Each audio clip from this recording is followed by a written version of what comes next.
Atenção, amantes do drama e da vingança. Você já se perguntou o que acontece quando a Poet, a pessoa mais silenciosa na sala, é, na verdade, a mais poderosa? Prepare-se, porque esta história vai explodir a sua cabeça. Deixe seu like neste vídeo, compartilhe e inscreva-se no canal para não perder nenhum detalhe de nossas histórias semanais. Toque aquele sininho. O princípio do fim. Ele gritou: "Eu te superei! Sou vice-presidente e você não é nada!" Ele disse à esposa, com quem estava casado há 5 anos, para fazer as malas e sair do luxuoso apartamento. O que ele não sabia, ao lhe entregar algumas centenas de reais para um hotel, era que ele não estava apenas expulsando a esposa, mas sim a multimilionária disfarçada e a dona secreta de toda a empresa para a qual ele trabalhava. Ele pensou que estava encerrando um capítulo. Na verdade, estava assinando a sua própria sentença. Esta é a história da sua queda épica. Marcelo Guedes acreditava que o mundo se dividia em 2 tipos de pessoas: foguetes e âncoras. Ele era, segundo a sua própria avaliação, um foguete.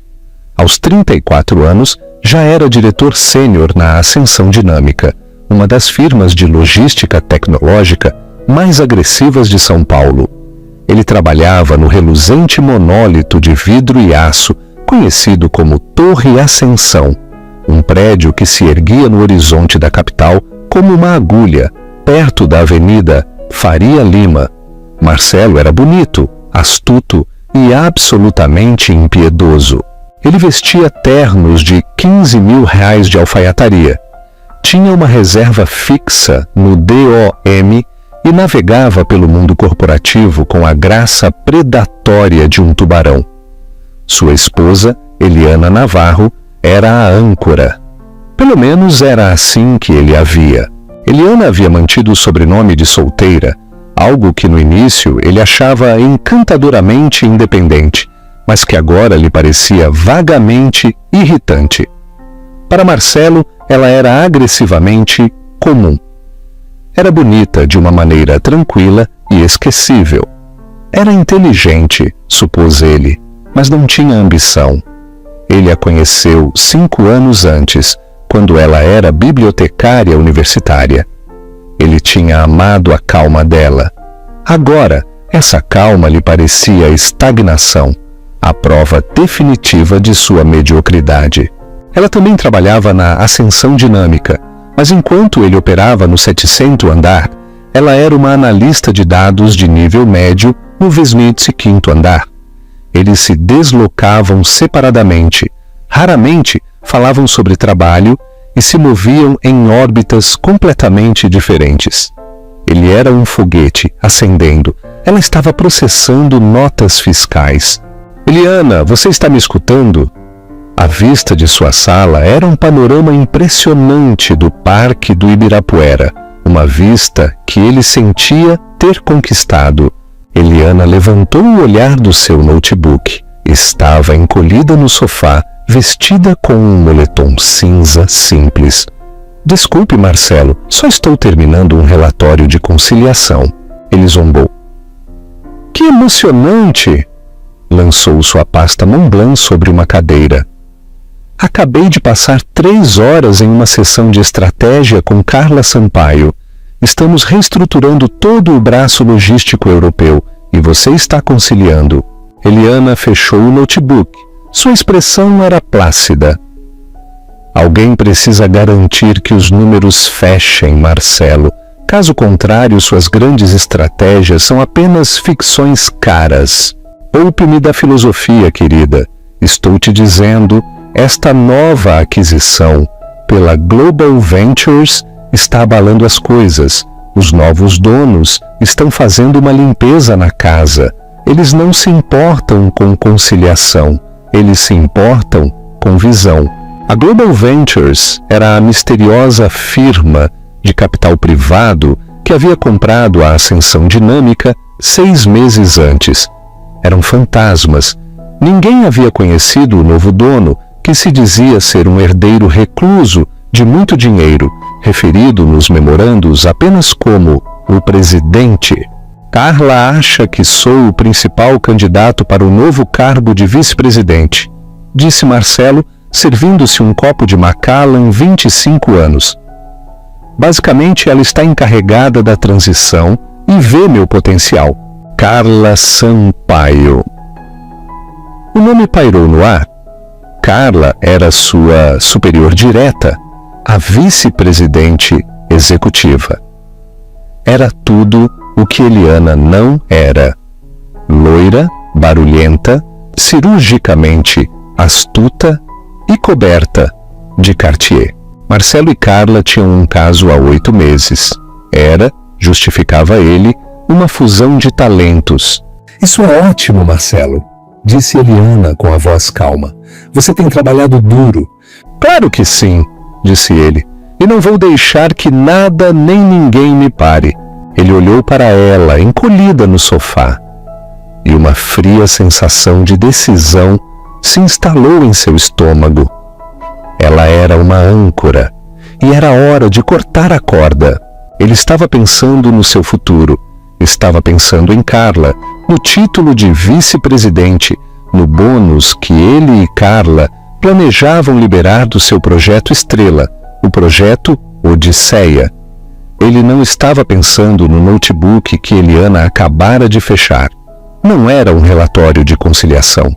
Era uma auditoria criptografada e em tempo real das finanças de toda a empresa, enviada diretamente para um servidor privado na Suíça. E o nome na conta que ela estava sinalizando por despesas irregulares, a conta do projeto Odisseia, era o dele próprio. Vou tomar um banho, disse ele, mentalmente já ensaiando seu discurso de rompimento. De acordo, Marcelo, respondeu Eliana, abrindo seu notebook novamente. Tenha uma boa noite. Ele se afastou sem notar o brilho de gelo em seus olhos. Ele era um foguete, de acordo, mas os foguetes, quando falham, não apenas desviam, eles caem. O que você faria se descobrisse que seu parceiro, de quem você acha que sabe tudo, na verdade esconde um segredo tão grande? Deixe seu comentário abaixo. A promoção e a decisão cruel. A promoção chegou em uma terça-feira. Marcelo foi chamado ao 7º andar, não para o seu escritório habitual, mas para a sala de conferências executiva. Carla Sampaio estava esperando por ele, ladeada por 2 homens de semblante sério do RH. Marcelo, disse Carla, seu sorriso tão brilhante e duro quanto um diamante. Em nome da ascensão dinâmica e dos nossos novos parceiros, a Global Ventures, tenho o prazer de lhe oferecer oficialmente o cargo de vice-presidente de estratégia global. Marcelo sentiu uma onda de adrenalina pura. Era isso, o último degrau antes da alta administração. Carla, estou honrado, disse ele, projetando uma máscara de gratidão humilde. Você supervisionará o lançamento completo do projeto Odisseia, continuou ela, entregando-lhe um novo cartão de acesso. Isso vem com um aumento salarial significativo, um novo escritório na esquina do 7.2º andar e um pacote de bônus que negociaremos. O olhar que ela lhe deu era elétrico. Os representantes do RH aplaudiram educadamente. Assim que saíram, Carla contornou a mesa e passou os braços pelo pescoço dele. Nós conseguimos, amor, ela sussurrou rouca. Nós somos o novo casal de poder de toda esta torre. A torre, murmurou Marcelo, puxando-a para perto. Eu estava pensando na cidade inteira, um passo de cada vez. Ela riu. Agora resta um último assunto. O quê? Isso, a esposa. O rosto de Carla endureceu. Não posso ter meu novo vice-presidente, meu parceiro, indo para casa com uma analista de baixo nível. É indecoroso, parece fraco. O conselho valoriza a decisão, Marcelo. A Global Ventures valoriza a força. Se vamos comemorar isso, quero saber que você limpou o terreno. Corte a âncora, Marcelo, esta noite. Marcelo assentiu, seu coração batendo com uma mistura de excitação e fria determinação. Considere feito. Naquela tarde ele não foi direto para casa. Ele e Carla foram ao Ritz, bebendo champanhe que custava mais do que o salário mensal de Eliana. Eles traçaram seus planos não apenas para o projeto Odisseia, mas para o seu verdadeiro projeto. Usar o orçamento maciço, intencionalmente inflacionado, do projeto para desviar milhões. Eles criariam empresas fantasmas, apresentariam faturas falsificadas e desviariam uma porcentagem do capital para uma conta offshore nas Ilhas Cayman. Era a ideia de Carla, mas Marcelo havia aperfeiçoado a metodologia. Era infalível. Quando ele chegou ao apartamento, eram quase 11 da noite. Estava cheio de vitória e champanhe. Eliana estava na cozinha, preparando um almoço simples para o dia seguinte. A pura domesticidade do ato o encheu de uma repulsa súbita e aguda. Precisamos conversar, ele disse, atirando suas chaves na bancada de mármore. Eliana levantou o olhar, sua expressão indecifrável. De acordo. Consegui a promoção, Eliana. Sou o novo vice-presidente. Eu mentiria, ela disse. O memorando saiu esta tarde. Parabéns. A falta de entusiasmo dela foi, para ele, o insulto final. É só isso? Parabéns? Este é o momento mais importante da minha carreira. E você age como se eu tivesse acabado de encontrar uma nota de 20 reais. Estou apenas surpresa, ela disse, fechando o recipiente. Com a nova supervisão da Global Ventures, presumi que eles fariam revisões mais completas. O que diabos isso deveria significar? Ele explodiu. Significa, disse Eliana, finalmente se virando para olhá-lo, que o orçamento do projeto Odisseia está inflacionado em quase 40%. As projeções são baseadas em dados de mercado defeituosos. É um castelo de cartas, Marcelo. Ele estava atordoado, não apenas por ela saber do projeto, mas por ter a audácia de criticá-lo. Você é uma processadora de dados, Eliana. Ele cuspiu, a voz cheia de desprezo. Você fica no Vesento em 5º andar e revisa planilhas. Eu estou no Setinites, 2º andar, projetando o futuro. Você não tem a menor ideia do que está falando. Eu conheço os números. Ela disse simplesmente. E esses números são uma mentira. Isso foi tudo. A gota d'água. Quer saber?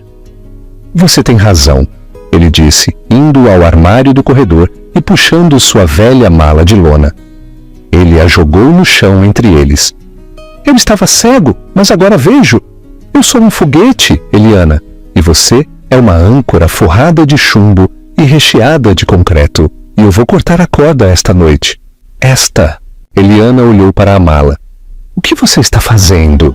Estou terminando isso. Eu quero um divórcio. Ele tirou a carteira. Pegou todo o dinheiro em espécie que tinha, cerca de 800 reais, e atirou-o na bancada. Este é um prédio de luxo. Não posso ter você aqui ocupando. Quero que você saia esta noite. Marcelo, ela disse, a voz perigosamente calma. Você está me expulsando? Não, estou me libertando. Ele corrigiu. Eu te superei. Superei isso, esta farsa de casamento. Estou seguindo em frente para coisas maiores e melhores. Agora estou com Carla Sampaio.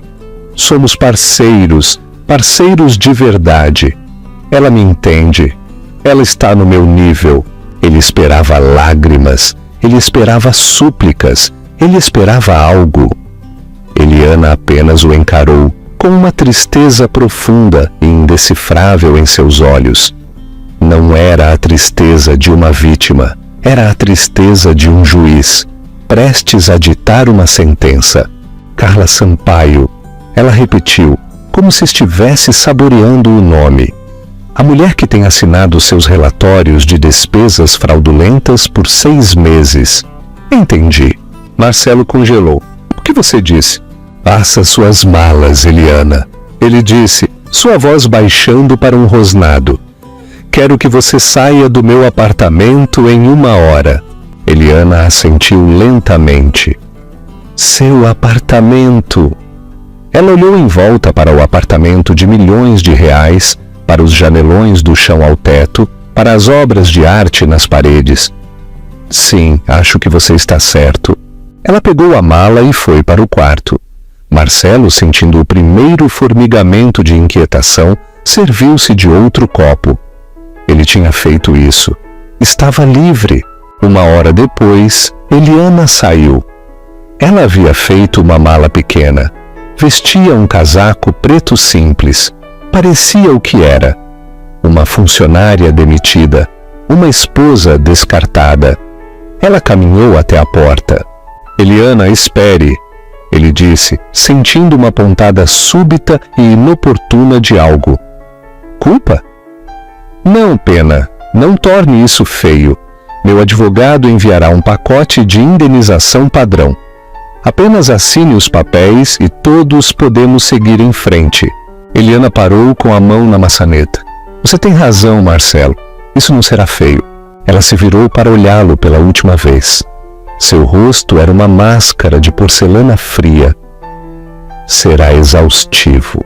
Ela abriu a porta e saiu, fechando-a suavemente atrás de si. Marcelo soltou um suspiro que não sabia que estava prendendo. Estava feito.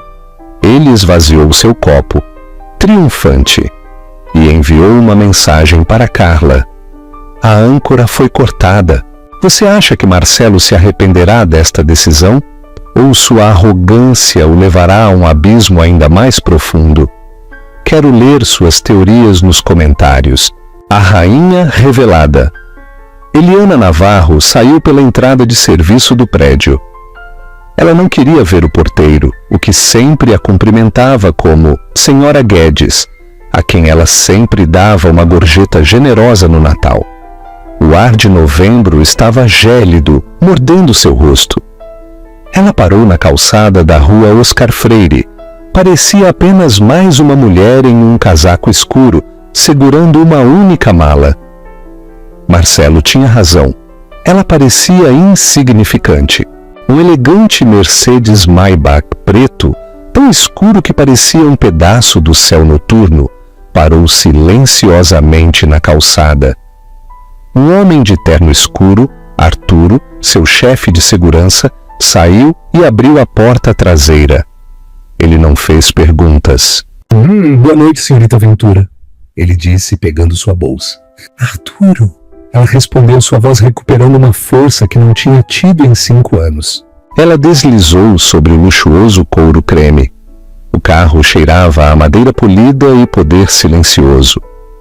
O nome em seu contra-cheque de analista, sua carteira de motorista e sua certidão de casamento dizia Eliana Navarro. Este era o sobrenome de solteira de sua mãe.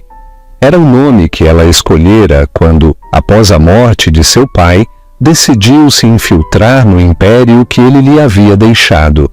Ela queria entender o gigante de 80 bilhões de reais, a Global Ventures, de baixo para cima. Ela queria encontrar a podridão e havia conseguido. Ela também havia se apaixonado, tolamente. Ela conheceu Marcelo em um evento universitário ao qual compareceu como benfeitora de nível médio. Ele havia sido dinâmico, charmoso e parecia tão refrescantemente ambicioso. Ele não sabia quem ela era. Ele via Eliana Navarro, a bibliotecária. Ela tinha amado isso. Ela o amou. Ela construiu uma vida com ele, mantendo seu disfarce. Ela comprou o apartamento deles através de uma empresa fantasma, uma das centenas que controlava, e o alugou a uma taxa que Marcelo podia pagar. Seu enorme salário, do qual ele tanto se orgulhava, era uma gota no oceano de sua riqueza pessoal. Ela se juntou à Ascensão Dinâmica, uma de suas próprias empresas, para ficar perto dele e para supervisionar a transição após seu holding a adquirir. Ela queria ser uma esposa, não uma presidente, e por isso havia sido chamada de âncora. Eliana pegou o telefone via satélite criptografado do apoio de braço. Discou um número. Tocou uma vez. David, sou Eliana. A voz do outro lado era calorosa, mas instantaneamente alerta. Era David Mendes, o CEO da Global Ventures e o conselheiro mais confiável de seu falecido pai. Liana, você está bem? Onde você está? Estou no Maybach. Estou fora. Ela disse a palavra presa em sua garganta. Ele me expulsou, David. Ele está com Carla Sampaio. Houve um silêncio pesado. David havia avisado sobre Marcelo. Ele havia visto a ambição implacável do homem.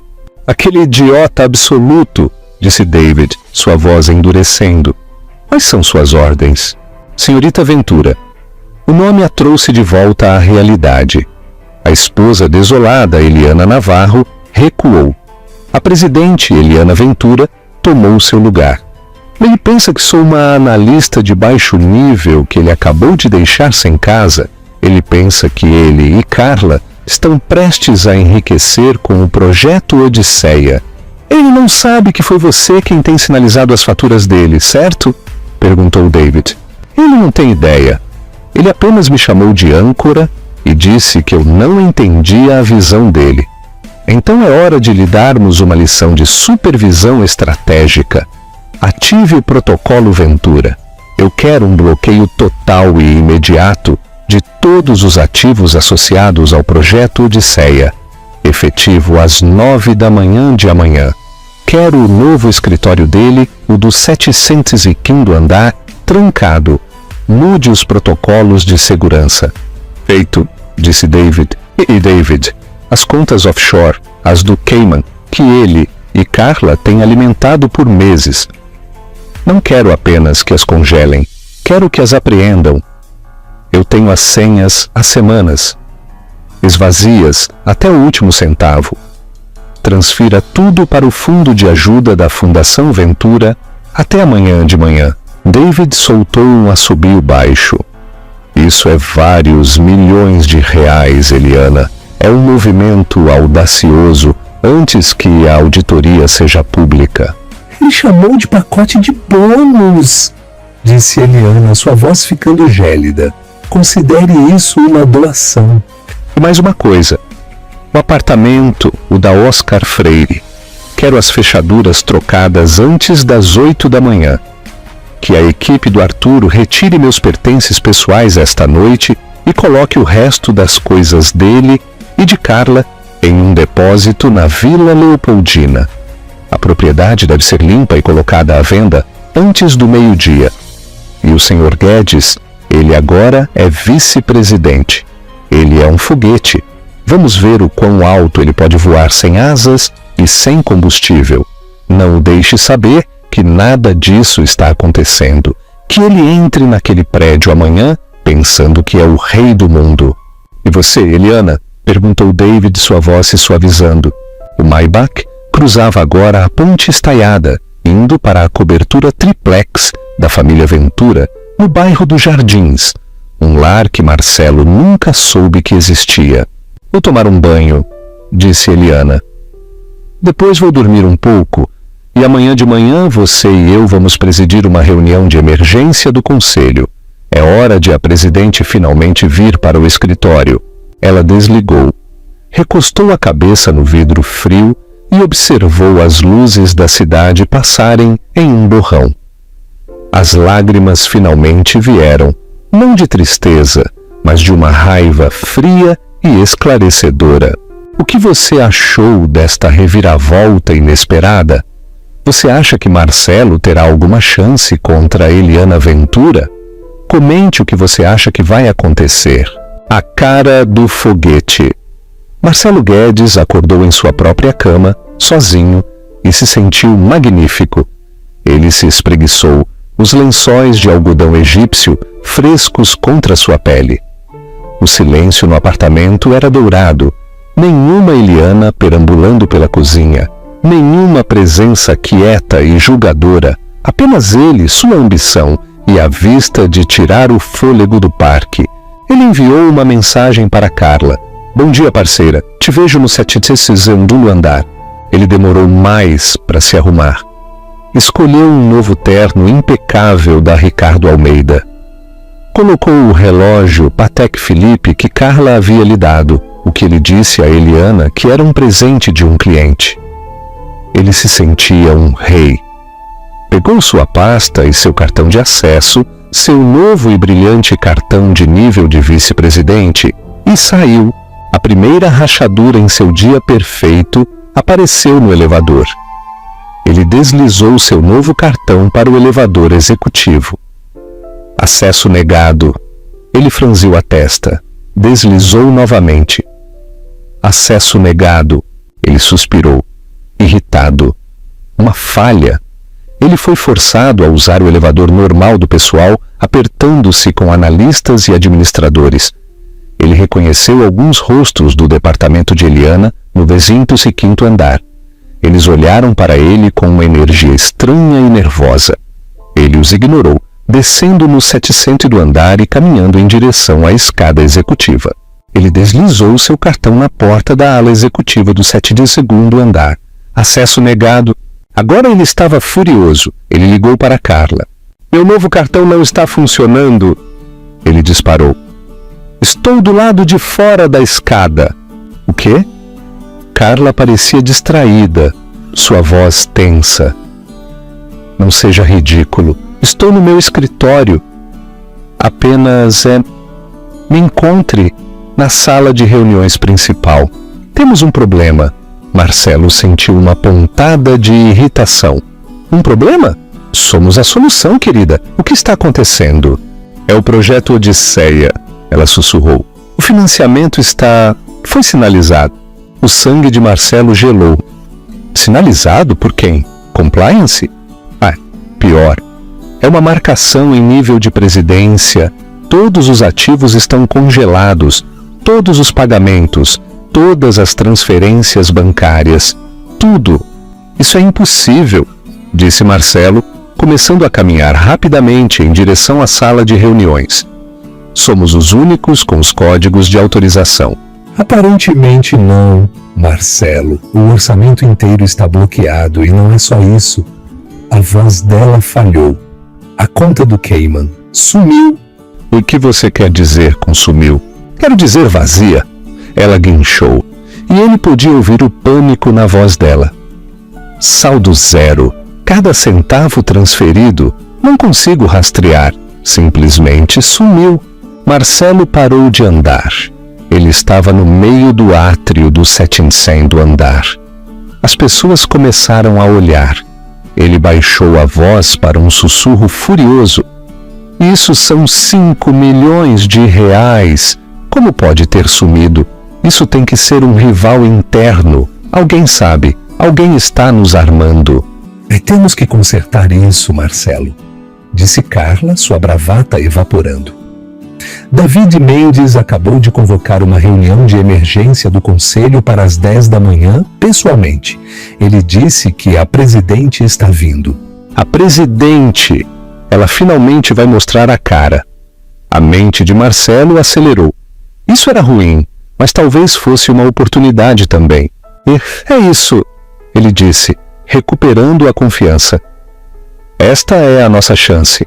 Entramos nessa reunião.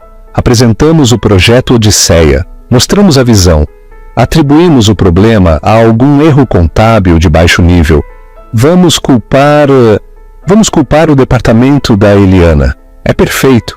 Trabalho descuidado de uma analista de nível médio.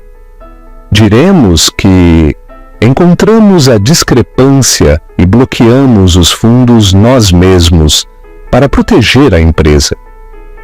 Isso nos fará parecer heróis. Carla ficou em silêncio por um momento. Você jogaria sua esposa para debaixo do ônibus? Eu não tenho esposa, lembra? disse Marcelo friamente. Cortei a âncora. Agora você está comigo? Nós somos os foguetes, Carla. Nós vamos dominar isso. De acordo. Carla respirou, acalmando-se. De acordo. Você está certo? É um erro de entrada de dados. Nós encontramos. Somos os heróis. Vamos pegar nossa apresentação. Ele desligou e se dirigiu ao escritório dela.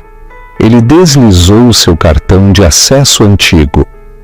Acesso negado. Deslizou o novo. Acesso negado. Que diabos? Ele murmurou. Ele bateu forte. Carla abriu a porta com um puxão. Seu cartão também? Ela perguntou. Ambos. Algo está muito errado com a segurança. Apenas vamos pegar a apresentação e sair. Eles pegaram seus notebooks e se dirigiram para a sala de reuniões principal. O ambiente na ala executiva estava denso de tensão. Ninguém falava. Todos esperavam. Marcelo sentiu uma única gota fria de suor escorrer por sua espinha. Ele havia atribuído os problemas com os cartões a uma falha. Ele havia atribuído os fundos congelados a um rival. Mas enquanto estava parado do lado de fora da sala de reuniões do 80º andar, observando as pessoas mais poderosas da empresa entrarem com rostos sombrios e silenciosos, ele percebeu que isso não era uma falha. E não era um rival. Era uma execução. A sede, a sala de reuniões do 80º andar, era um local lendário. Era conhecida como o Observatório. 3 de suas paredes eram painéis de vidro de 10 metros de altura que ofereciam uma vista divina da cidade, da Faria Lima aos jardins. A 4ª parede era uma tela digital preta e sem costura. No centro havia uma colossal mesa de mogno de peça única, tão polida que parecia um lago escuro e tranquilo. Marcelo e Carla pegaram seus assentos habituais no meio da mesa. Eles eram vice-presidentes, mas hoje se sentiam como estagiários. Todo o conselho executivo estava presente. David Mendes, o CEO da Global Ventures, sentou-se na cabeceira da mesa. Seu rosto era de granito. Obrigado por se reunirem com tão pouco aviso, começou David, sua voz amplificada pelos microfones ocultos da sala. Como sabem, a Global Ventures adquiriu a ascensão dinâmica há 6 meses. Até agora, permitimos que a estrutura de gestão existente permanecesse enquanto conduzíamos uma revisão completa. Ele fez uma pausa, deixando a tensão aumentar. Essa revisão, continuou. Ela encontrou irregularidades significativas, sistêmicas e, em alguns casos, criminosas. Um murmúrio nervoso percorreu a sala. Marcelo sentiu seu pescoço tensionar. Ele trocou um olhar com Carla. Ela estava pálida. Descobrimos que certos projetos, Estrela, foram usados como veículos para desvio. Encontramos conflitos de interesse, desperdício corporativo e uma cultura de arrogância que é inaceitável. David olhou para a mesa, seus olhos parecendo repousar em cada pessoa.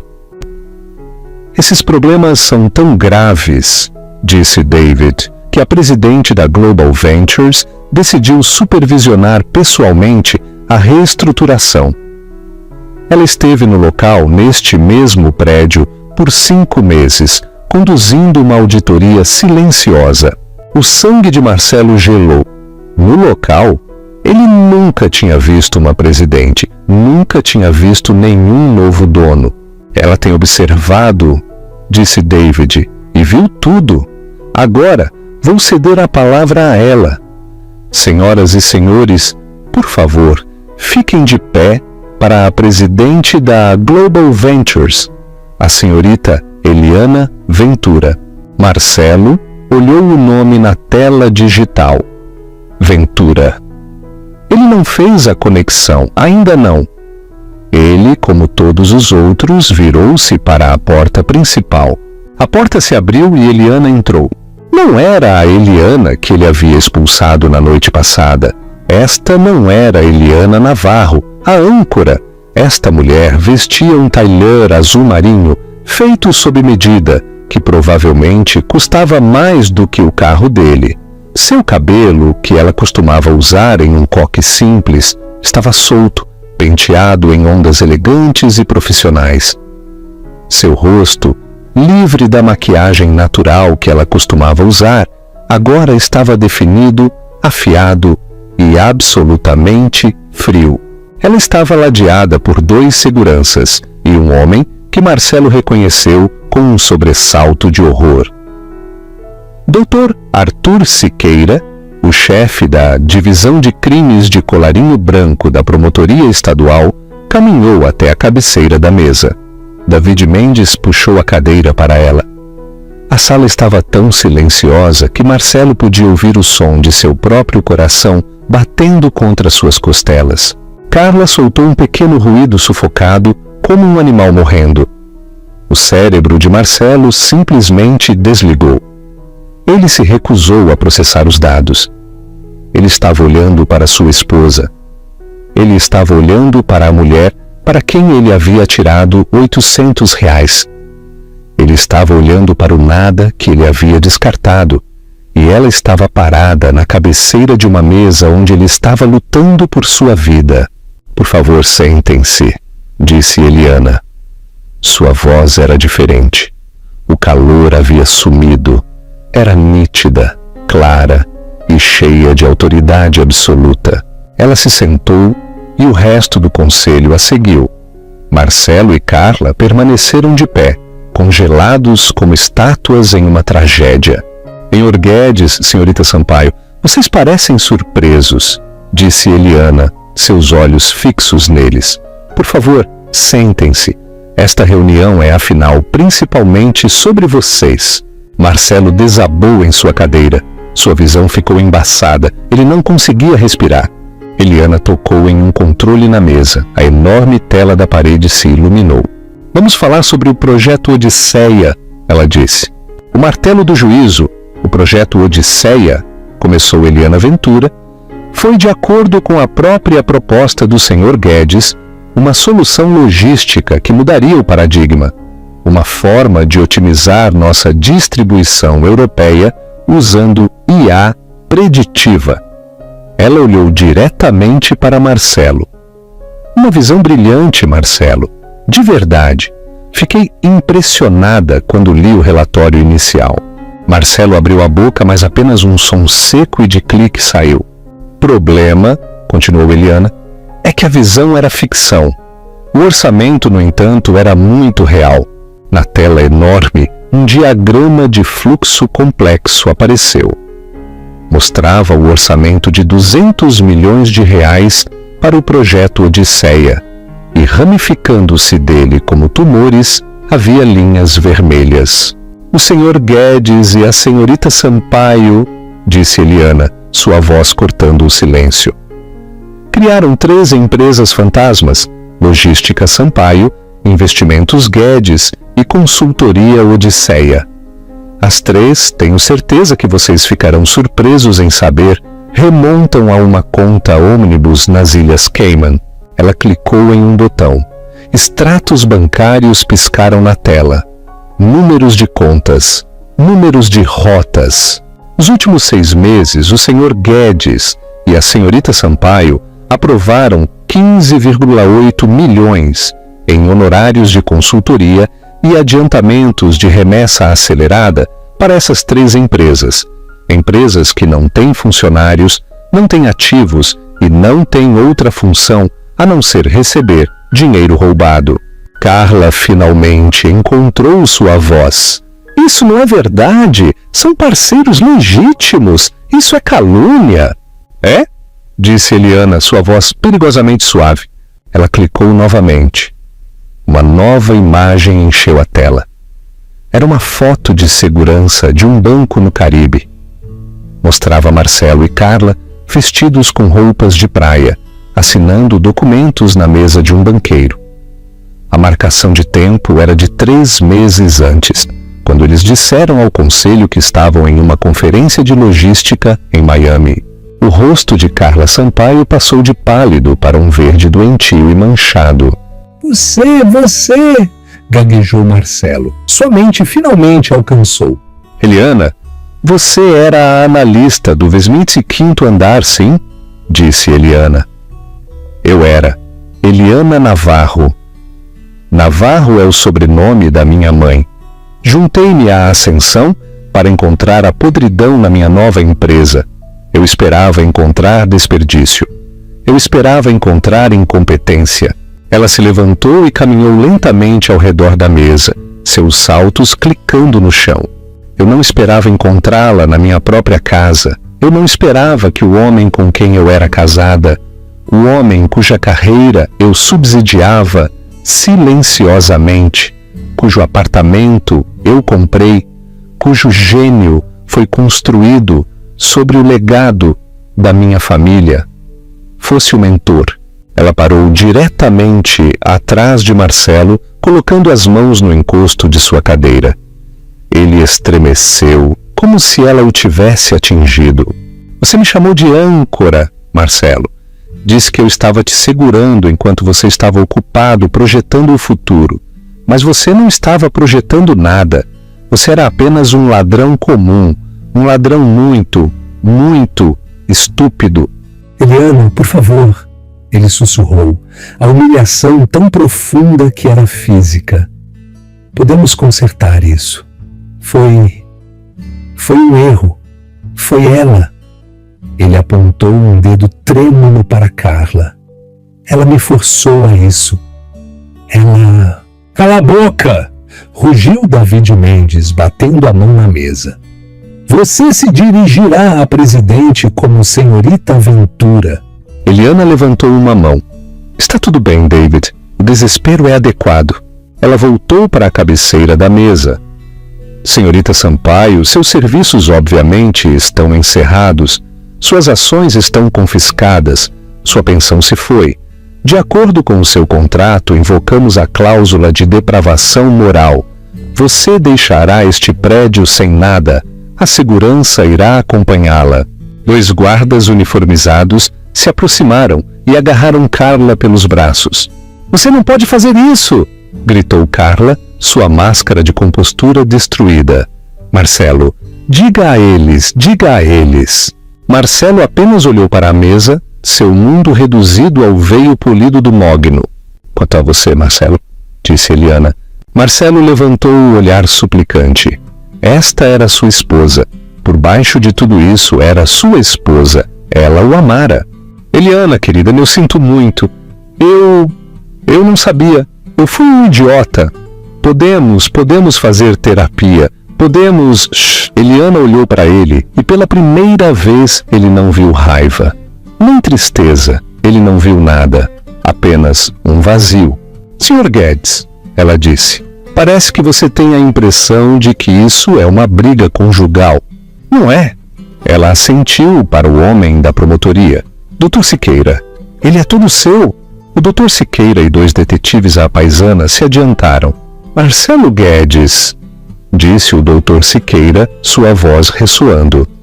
Você está preso por furto qualificado, fraude eletrônica e desvio de fundos. Um dos detetives puxou os braços de Marcelo para trás e colocou as algemas. O clique metálico frio ecoou na vasta e silenciosa sala.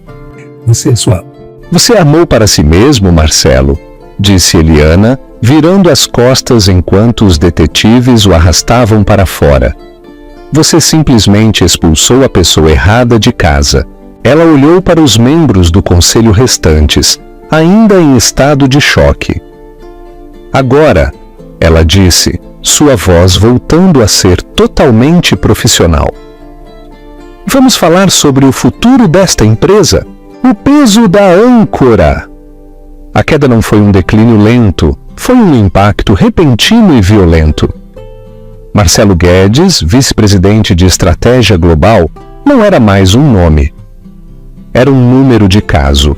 Ele passou as primeiras 8 horas em uma cela de detenção central. O terno Brioni, sua armadura de sucesso, parecia uma fantasia de carnaval. Estava amassado e ele tinha certeza de que cheirava ao fedor azedo da cela de concreto. Uma mistura de suor velho, água sanitária e desespero humano. Ele se sentou em um banco de aço, espremido entre um homem que murmurava para si mesmo e outro dormindo à bebedeira, sua cabeça a centímetros da calça de seda de 800 reais de Marcelo. A negação era seu único escudo. Isso era um erro, um mal-entendido, um jogo de poder corporativo. Eliana estava zangada. Ela estava desabafando. Assim que ela se acalmasse, assim que ele pudesse falar com ela, ele poderia consertar isso. Ele só precisava de um telefone.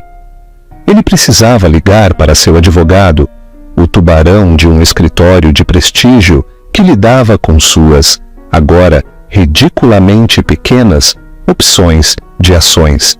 Quando ele finalmente fez sua única ligação, o número de seu advogado de alto poder foi direto para uma assistente de voz fria que informou: "Sinto muito, Sr. Guedes, mas nosso escritório não irá representá-lo neste assunto. Parece haver um grave conflito de interesses." Que conflito? Ele gritou no receptor. Diga a eles quem eu sou. Nós sabemos quem você é, senhor, respondeu a voz pingando desprezo. Nós representamos a Global Ventures Holding. Tenha um bom dia. Clique. Ela já o havia isolado. Eliana, sua esposa calma, simples, comum, tinha um firewall legal que poderia repelir um exército. O pânico, frio e gorduroso, começou a se infiltrar em sua negação. Ele foi forçado a ligar para seus pais em uma cidadezinha do interior do Paraná. Ele teve que ligar a cobrar os soluços de sua mãe, o silêncio atordoado e furioso de seu pai. Foi um novo tipo de humilhação. Eles dizem que a fiança é de 5 milhões de reais, Marcelo. Seu pai havia gritado. 5 milhões? O que diabos você fez? É um erro, pai, Eles disseram que você é um risco de fuga. Disseram que você tem contas no exterior. Nós vamos ter que hipotecar a casa, Marquinho. A casa em que você cresceu. Estaremos aí de manhã. A vergonha queimou mais forte do que sua raiva. Ele havia construído um império. Ele lhes dissera. Ele era um foguete. Agora ele era apenas um filho que havia destruído a aposentadoria de seus pais. Quando ele foi libertado 36 horas depois, sob fiança paga pelo fundo de pensão de seu pai, o mundo que ele conhecia havia desaparecido. Seu rosto estava na capa da Folha de São Paulo. Torre da Ganância. Gritava a manchete com uma foto dividida de sua foto corporativa presunçosa ao lado de sua nova e abatida foto policial. Pior ainda, a caminhada do criminoso havia sido uma obra-prima de tortura psicológica orquestrada por Eliana. A segurança o desviou não pela saída traseira, mas através do átrio principal de mármore da Torre Ascensão. Eram 12h30, o horário de pico do almoço. Ele foi passeado algemado diante de centenas de seus ex-colegas. Ele viu analistas que havia aterrorizado, gerentes que havia pisoteado e toda a equipe de dados do 25º andar, o antigo departamento de Eliana, que se reuniu perto dos elevadores. Eles não zombaram, não ficaram boquiabertos. Eles simplesmente olharam. Uma mulher que ele reconheceu, Sara, que costumava sentar a 3 mesas de Eliana, apenas olhou para ele, tomou um gole lento de seu café e sorriu. Era o sorriso de uma pessoa que vê um tirano finalmente receber o que merece. É um momento crucial. Você acha que Marcelo terá a decência de se desculpar? Ou sua arrogância persistirá mesmo agora? Dê-nos sua opinião na caixa de comentários. Ele cambaleou para a rua, seu pai depositando a fiança com um cheque administrativo que representava todas as suas economias. Eles lhe entregaram um pequeno saco plástico com sua carteira, seu Patek Philippe, que a promotoria, para sua surpresa, não havia ficado, e seu telefone. Ele ficou com um terno nas costas e os 800 reais que ele tentara dar a Eliana.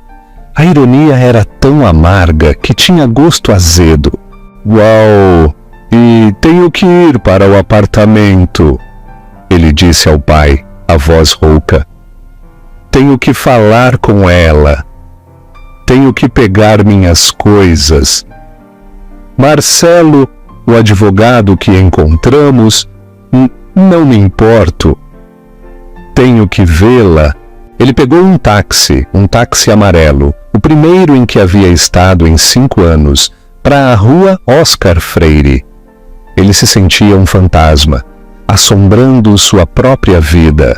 Ele entrou no lobby reluzente, o coração martelando.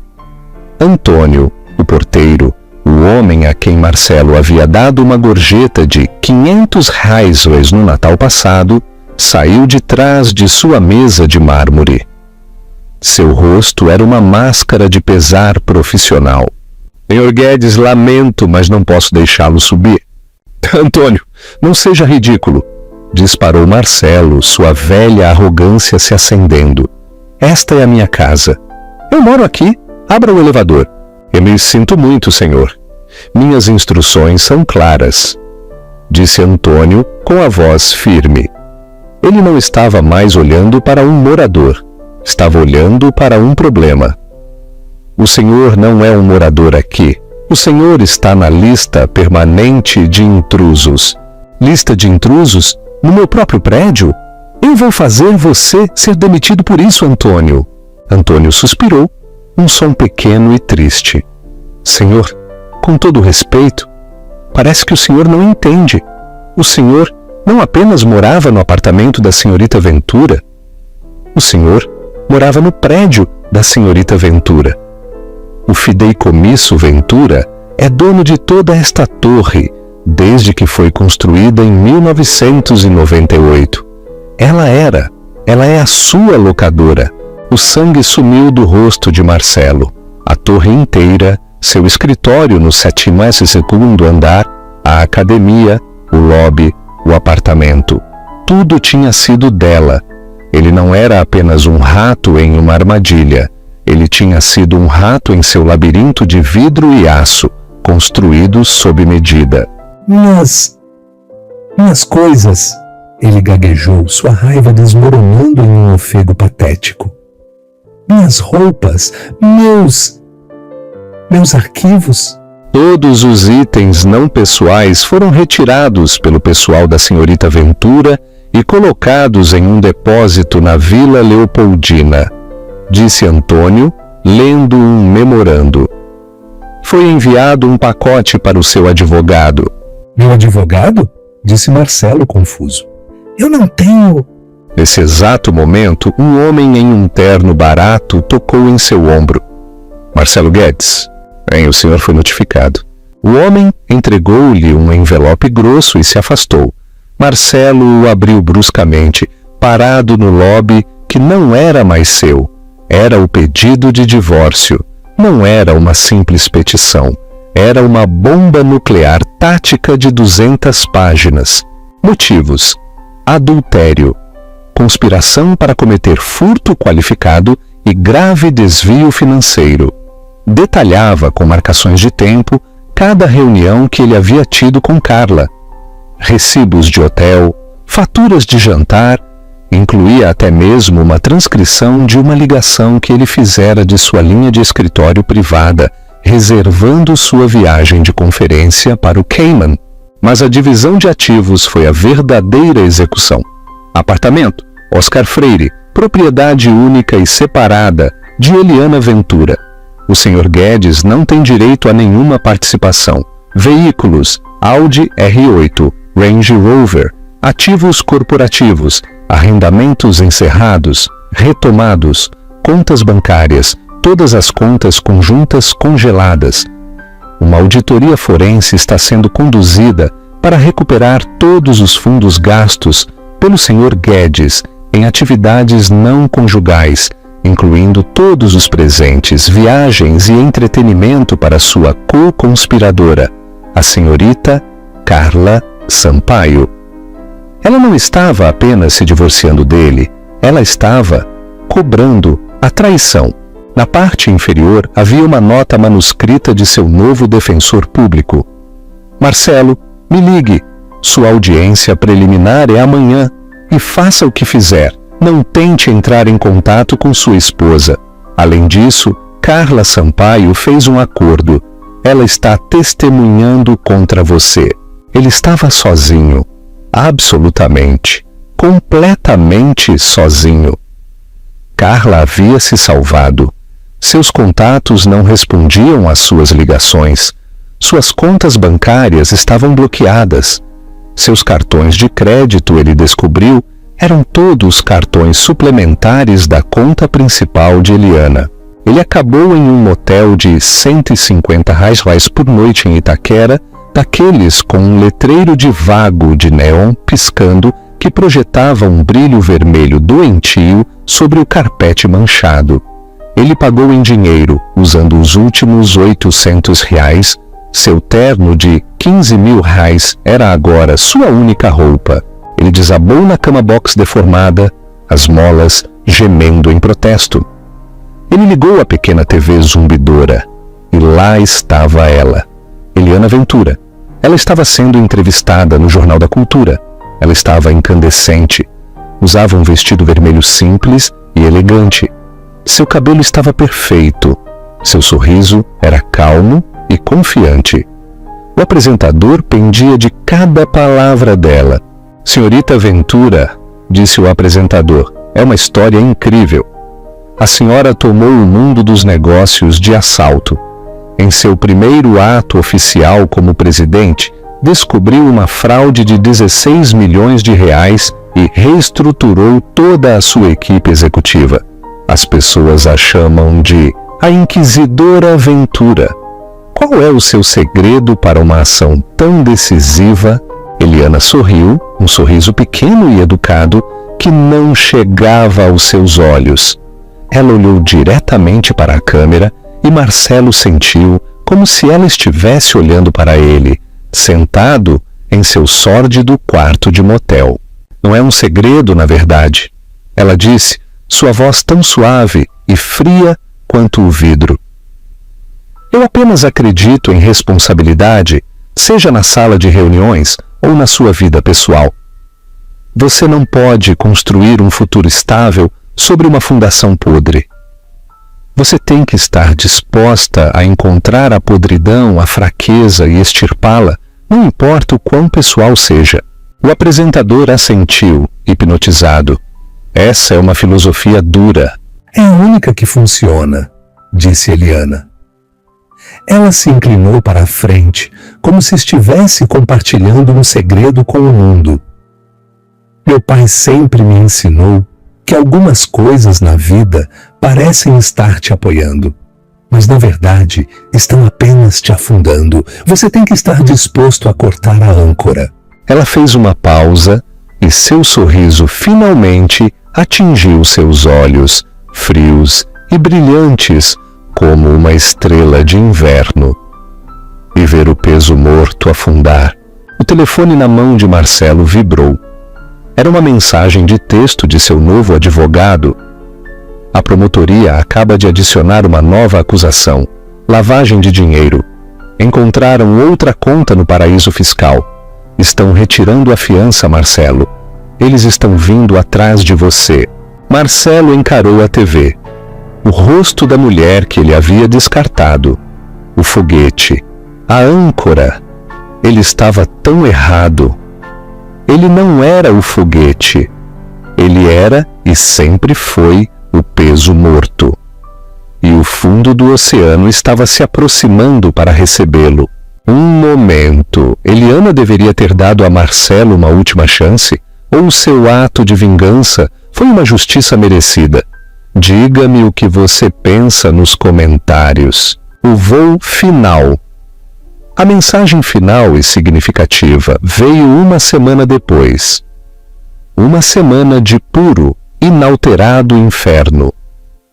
O advogado de Marcelo, um defensor público de terceira categoria, tinha sido franco. Você está frito, Sr. Guedes. Eles têm registros bancários, fotos de vigilância e uma declaração juramentada de sua ex-esposa. Ela não é apenas a vítima aqui. Ela é a testemunha principal e a estrela da acusação. Eles estão lhe oferecendo um acordo. 10 anos? Marcelo engasgou. Por um crime de colarinho branco? Por roubar quase 16 milhões de uma das mulheres mais poderosas de São Paulo. O senhor tem sorte de não estar impedindo 20. Ele estava em liberdade sob fiança. Mas era um prisioneiro. Seu nome era tóxico. Ele tentou conseguir um emprego, qualquer emprego.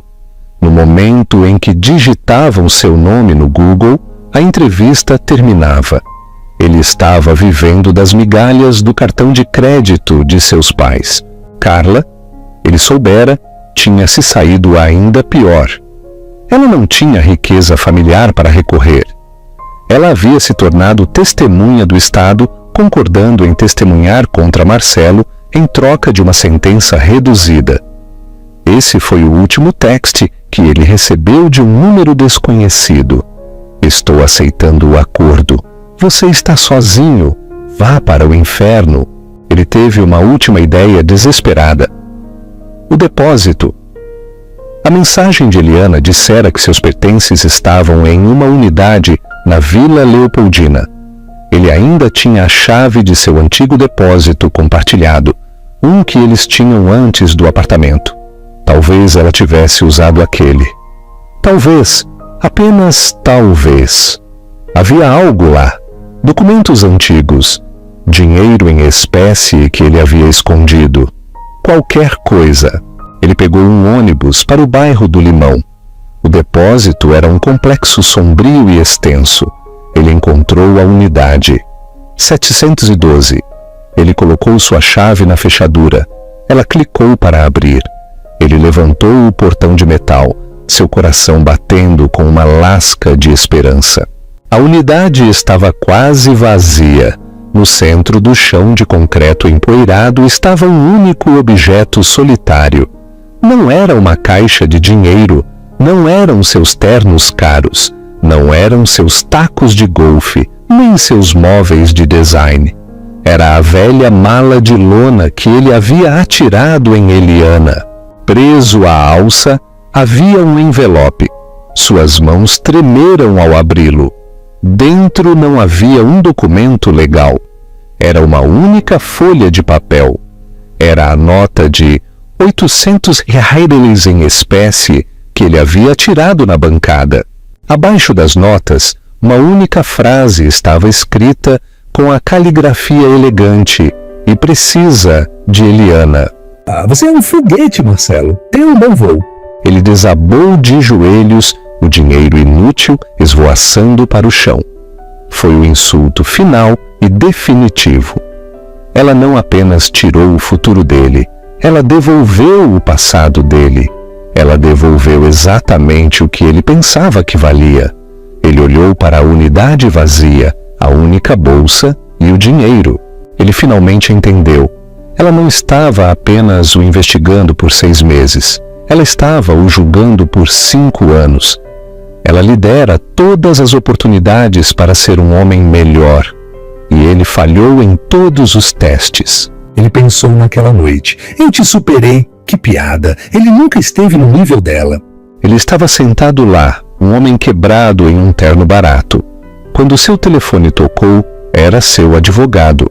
Marcelo, disse o advogado com a voz abafada. A promotoria acabou de ligar. A equipe jurídica da senhorita Ventura apresentou uma última prova. É ruim. O que é? Sussurrou Marcelo, já sabendo que tudo havia acabado. Ok, uma gravação do seu apartamento. Parece que a cobertura inteira tinha um sistema de segurança. um que você não conhecia. Eles têm áudio de todo o seu rompimento. Eles têm você confessando seu caso com a senhorita Sampaio. Eles têm você ameaçando sua esposa. E o pior de tudo, eles têm você a expulsando-se. O advogado suspirou. A promotoria está retirando o acordo de confissão de culpa. Eles vão a julgamento. Não estão mais pedindo 10 anos, Marcelo. Estão pedindo o máximo, 25. O telefone escorregou de sua mão e caiu no concreto. Ele encarou a escuridão do depósito vazio, um túmulo que ele mesmo havia construído, e pela primeira vez em sua vida, Marcelo Guedes, o foguete, finalmente compreendeu de verdade o peso esmagador e infinito da âncora. E assim, o foguete foi aterrado, para sempre.